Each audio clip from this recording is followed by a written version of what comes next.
ऐसे जो लोग हैं, जो लोग इन फैसलों से प्रफुल्लित हैं, चौंकाने वाले फैसले से, उसने तो एनडीए की कब्र खोद दी, एनडीए की तो कमर तोड़ दी है। अगर समय पर निशांत को सामने नहीं लाया जाता तो जेडीयू की तो मिट्टी पलीत थी। ऐसे में नीतीश कुमार का फेस जब सामने था तब इसका लाभ बीजेपी को था। कौन होगा मुख्यमंत्री अगला, किसको देखना चाहेंगे? अब हम बिहार के मुख्यमंत्री नीतीश कुमार अब मुख्यमंत्री नहीं रहने वाले हैं, क्योंकि अब जहां एक और 30 मार्च को वो विधान परिषद पद से इस्तीफा देंगे और इसके बाद वो केंद्र की राजनीति करेंगे, यानी वो दिल्ली शिफ्ट हो जाएंगे। तो इससे पहले नीतीश कुमार के पूर्व सांसद आनंद मोहन का बड़ा बयान सामने आया है, जिसमें वो साफ तौर पर एनडीए पर ही निशाना साध रहे हैं और कहीं ना कहीं अमित शाह और ऐसे नेताओं पर भी उन्होंने निशाना साधा जिसकी कारण की जिन्होंने आज जेडीयू को बर्बाद किया है और नीतीश कुमार को राज्यसभा फैसले के लिए भी जो है वो मजबूर किया है। क्या कुछ आनंद मोहन का कहना है वो हम आपको इस रिपोर्ट में सुनाते हैं। नमस्कार, मैं कोमल और आप देख रहे हैं दर्श न्यूज। देखिए, आपको बता दें कि नीतीश कुमार जहां एक और अब बिहार छोड़कर दिल्ली जाने वाले हैं और जब नीतीश कुमार ने राज्यसभा जाने का फैसला लिया तब से आज तक नीतीश कुमार के तमाम नेताओं, जेडीयू के कार्यकर्ताओं, समर्थकों में काफी गुस्सा है। वो फूट फूट कर रोते नजर आए, लेकिन आज भी वो संभल नहीं पाए हैं। जहां एक और नीतीश कुमार ने इन सभी नेताओं को शांत करने की कोशिश की, अपने समर्थकों को शांत करने की कोशिश की और इसी वजह से वो समृद्धि यात्रा पर निकले, अपने बेटे निशांत कुमार को राजनीति में एक्टिव करवाया। लेकिन इसके बाद भी आनंद मोहन साफ तौर पर कह रहे हैं कि ये फैसला जिन्होंने भी नीतीश कुमार को लेने पर मजबूर किया वो कुछ भी कर सकते हैं और इससे सिर्फ जेडीयू को नुकसान नहीं पहुंचेगा, इससे बीजेपी को भी नुकसान पहुंचेगा, क्योंकि नीतीश कुमार के लिए जो नारा दिया गया था 25 से 30 फिर से नीतीश, और इस नारे को तोड़ा गया है। और अगर अभी चुनाव हो जाए तो बीजेपी कभी नहीं जीत सकती है, यानी कि अपने सहयोगी दल पर ही आनंद मोहन निशाना साधते नजर आए हैं। उनका यह भी कहना है कि जिन चाणक्य ने यह सब काम किया है, जिस पर अमित शाह पर भी उन्होंने निशाना साधा है, उनका यह कहना है कि अगर नीतीश कुमार समृद्धि यात्रा पर नहीं जाते, निशांत कुमार जेडीयू में एक्टिव नहीं होते, तो आज नीतीश कुमार के जितने कार्यकर्ता हैं, जेडीयू के जितने नेता हैं, वो पार्टी छोड़कर जाने ही वाले थे, वो पार्टी से नाता तोड़ने वाले थे, क्योंकि नीतीश कुमार नहीं रहते तो वो रहकर क्या करते। और इससे सीधा फायदा जो है वो विपक्षी दलों को पहुंचा है और कहीं ना कहीं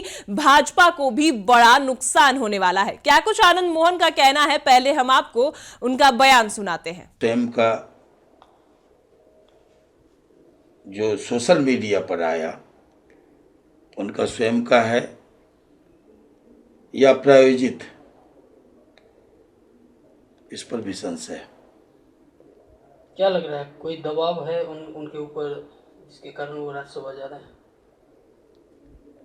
मैंने कहा कि क्या है नहीं है, आम लोगों में जो मैसेज है वो बहुत ही गंदा मैसेज है। ये सैन्य तानाशाही में ऐसा होता है कि अचानक से सब ठीक जा रहा है। आपने आज जो प्रतिपक्ष की बात आप लोग बोल रहे थे इसके पहले ऑफ द रिकॉर्ड कि भाई अपोजिशन ये सवाल खड़ा कर रहा है कि जब नारा था 2025 से 30 फिर से नीतीश, तो अचानक ऐसा क्या हो गया, क्यों हुआ? तो इन बातों में दम है, अपोजिशन के इस आरोप में दम है कि अचानक से सब होता है। और इसको लेके जो व्याप्त आक्रोश है वो सभी जानते हैं कि जिस दिन ये फैसला हुआ, राज्यसभा का नामांकन हुआ, उस दिन जेडीयू समर्थकों में इस प्रदेश के दलितों, पिछड़ों और अति पिछड़ों में भयानक आक्रोश था, भारी रोष था, ये सभी जानते हैं। और उसकी जो कुछ क्षण के आया जिस दिन इसकी भरपाई के लिए निशांत कुमार को जेडीयू ज्वाइन करवाया गया, उस दिन कार्यकर्ताओं का आक्रोश सामने आया, प्रस्फुटित हुआ। या आपके माध्यम से लोग देख रहे थे बिहार के कि कुछ लोगों के प्रति कितना आक्रोश था। ये राज्यसभा चुनाव में जो जिस तरह से राजद कांग्रेस के विधायक गायब रहे हैं, क्या लग रहा है ऐसे में जो है राजद में बड़ा भगदड़ होने वाला है? देखिए, अब ये उनका मामला है और आत्ममंथन करना चाहिए कि लगातार हार पर नेता प्रतिपक्ष और अपोजिशन को संयुक्त रूप से बैठ करके आत्ममंथन करना चाहिए कि वो लगातार क्यों हार रहे हैं। ये बताइए, नीतीश कुमार के राज्यसभा जाने से विपक्ष को कितना फायदा होगा? बैठे ठाले विपक्ष को लाभ मिला है। ये मैंने कहा कि इस फैसले से जहां अति पिछड़ा और दलित आक्रोशित हैं, वहीं अल्पसंख्यकों में भय मिश्रित असंतोष है। तो इसका लाभ तो, और अगर समय पर निशांत को सामने नहीं लाया जाता तो जेडीयू की तो मिट्टी पलीत थी,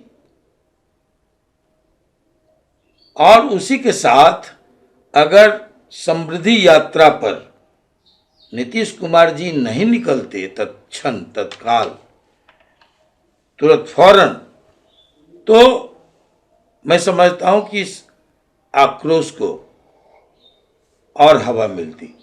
लेकिन ये 2 कदम, समृद्धि यात्रा पर नीतीश कुमार जी का निकलना और निशांत जी का जेडीयू ज्वाइन करवाना, ये 2 कदम शॉक ऑब्जर्वर का काम किया, आक्रोश को शिथिल करने में, ठंडा करने में ये इससे बड़ी कामयाबी मिली।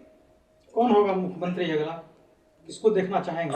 अब हम कौन होते हैं? हम कोई शीर्ष लीडरशिप में ये जो योजनाकार हैं, मंत्रणाकार हैं, ऐसे जो लोग हैं, जो लोग इन फैसलों से प्रफुल्लित हैं, चौंकाने वाले फैसले से, उसने तो एनडीए की कब्र खोद दी, एनडीए की तो कमर तोड़ दी है। अगर आज चुनाव हो जाए तो मैं समझता हूं कि अपोजिशन बम्पर लीड से सामने होगा। जिसने भी ये दिखाया कि इससे बीजेपी को लाभ मिल जाएगा, मैं कहता हूं कि आज भी अति पिछड़े वोटर, दलित वोटर, वो बीजेपी को अपनी सर्वमान्य पार्टी नहीं मानती है ना। ऐसे में नीतीश कुमार का फेस जब सामने था, तब इसका लाभ बीजेपी को था।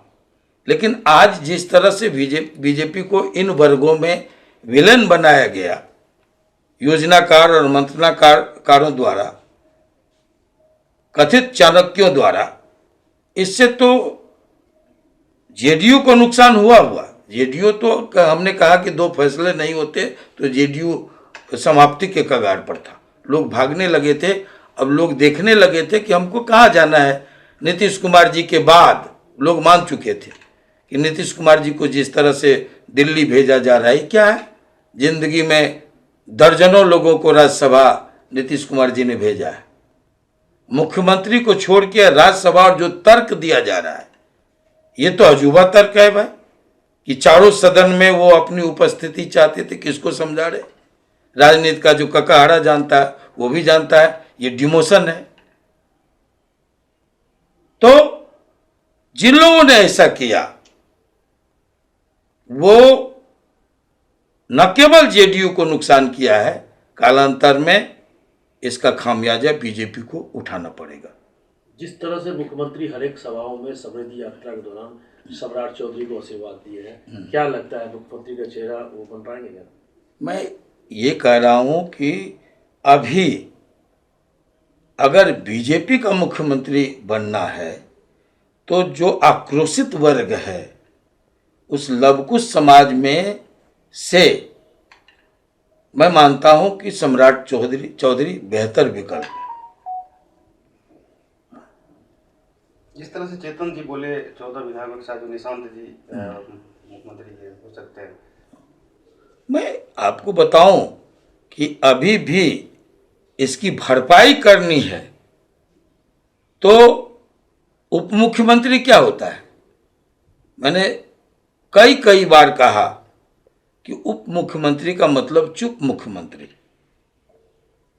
आप फुल फ्लेजेड, पूरा अधिकार, पूरी कमान अगर आप निशांत को सौंपते हैं तो नौजवानों में भी एक उम्मीद की किरण जगेगी और जेडीयू तो मजबूती से खड़ा हो जाएगा। ये इसलिए, और आपने वोट मांगा है नीतीश जी के नाम पर कि 2025 से 30 फिर से नीतीश, तो एक सामान्य बात है राजनीति का कि आप सम्मानजनक तरीके से बैठकर और फैसला लीजिए, या आप कहते जनता में जाने के पहले कहते 6 महीने के लिए है, 3 महीने के लिए है, साल भर के लिए है या 5 साल के लिए है। लेकिन आपने तो कहा 25 से 30 फिर से नीतीश। तो बेहतर है, नौजवानों की जो पहल है और जेडीयू की जो कार्यकर्ताओं की आकांक्षा है वो है कि निशांत कुमार को तब आप नीतीश कुमार जी के विकल्प के तौर पर प्रोड्यूस कीजिए, सामने लाइए। तो सुना आपने, जहां एक और आनंद मोहन ने यह साफ किया है कि नीतीश कुमार के जाने से बीजेपी को बड़ा नुकसान होगा और अगर निशांत कुमार को पूरा पावर नहीं दिया गया तो फिर बगावत के सुर फिर से अपनाए जाएंगे। यानी देखा जा रहा है कि एनडीए में ही कहीं ना कहीं अब बगावत के सुर है। अगर BJP full fledge power Nishant Kumar को नहीं देती है तो ऐसे में जेडीयू नेता जो है वो काफी इसको लेकर विरोध करेंगे, क्योंकि आज भी पूर्व सांसद आनंद मोहन का यह बयान सामने आया है कि नीतीश कुमार राज्यसभा जा रहे हैं तो उनके बेटे अगर बिहार की राजनीति में जो है कदम रख चुके हैं और बिहार की राजनीति कर रहे हैं और उनको उप मुख्यमंत्री पद नहीं मिलना चाहिए, क्योंकि उप मुख्यमंत्री पद जो है वो सिर्फ चुपचाप रहने के लिए होता है। इस वजह से उनको पूरी कमान, पूरा जो पावर है, फुल फ्लेज पावर ही निशांत कुमार को मिलनी चाहिए। और जो भी बीजेपी ने किया है, जिस तरीके से राज्यसभा जाने के लिए नीतीश कुमार को मनाया, उसका खामियाजा बीजेपी को भुगतना ही पड़ेगा। यानी देखा यह जा रहा है कि अब सत्ता पक्ष और विपक्ष की लड़ाई नहीं रह गई, बल्कि एनडीए के अंदर ही जेडीयू वर्सेस बीजेपी हो रही है, जिस वजह से जेडीयू के तमाम नेताओं का कहना है कि नीतीश कुमार के साथ जो हुआ है उसका बदला अब जेडीयू के तमाम नेता लेंगे। और आनंद मोहन भी यही जो है वो कहते नजर आए हैं कि बीजेपी को इसका खामियाजा और नुकसान भुगतना ही पड़ेगा। अब आपकी क्या राय है वो हमें कमेंट में जरूर बताएं और देखते रहे दर्श न्यूज।